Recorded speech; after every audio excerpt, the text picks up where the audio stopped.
अभिभावक, गुरुवर्ग तथा मेरा प्रिय मित्रहरूमा म अस्मिता घिमिरेको नमस्कार। आज म तपाईँहरू सामु मैले लेखेको कविता वाचन गर्न पाउँदा आफूले आफूलाई साह्रै भाग्यशाली ठान्दछु। तर कविता भन्नु पहिले मलाई कविता भन्ने यो सुनौलो मौका दिनुभएकोमा उद्घोषकज्यूलाई धेरै धेरै धन्यवाद। मेरो कविताको शीर्षक रहेको छ आमा बुबाको माया। आकाशभन्दा फराकिलो हुन्छ आमा बुबाको माया, समुद्रभन्दा गहिरो हुन्छ उहाँहरूको छाया, समुद्रभन्दा गहिरो हुन्छ उहाँहरूको छाया। आमाको काखमा स्वर्ग भेटिन्छ, थकाइ सबै हराउँछ, बुबाको काँधमा बस्दा डर पनि टाढा भाग्छ।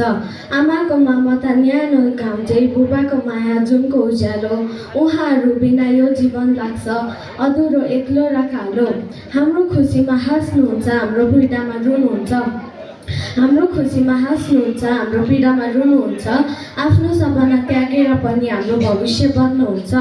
जब म पहिलो पटक हाँसेँ तपाईँहरूको आँखा रसाएछ, जब म पहिलो पटक हाँसेँ तपाईँहरूको आँखा रसाएछ, मेरो सानो खुसीका लागि आफ्ना हजार दुःख लुकाएछ। आमा तपाईँको काख मेरो पहिलो स्वर्ग, तपाईँको आवाज मेरो पहिलो गीत, रातभरि नसुत्दा पनि मेरो लागि सधैँ मुस्कान दित।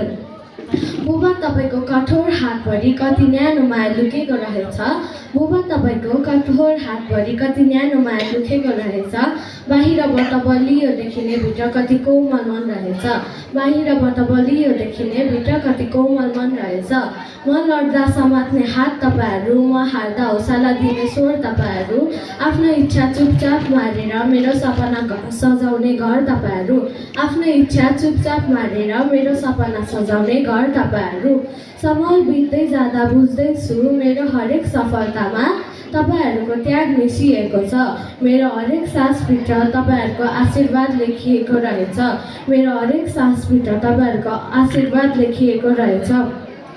यदि संसारले साथ छोड्यो भने पनि डर लाग्दैन मलाई, यदि संसारले साथ छोड्यो भने पनि डर लाग्दैन मलाई, किनकि मेरो पछाडि आमा बुबाको माया उभिएको छ सधैँ, किनकि मेरो पछाडि आमा बुबाको माया उभिएको छ सधैँ। धन्यवाद।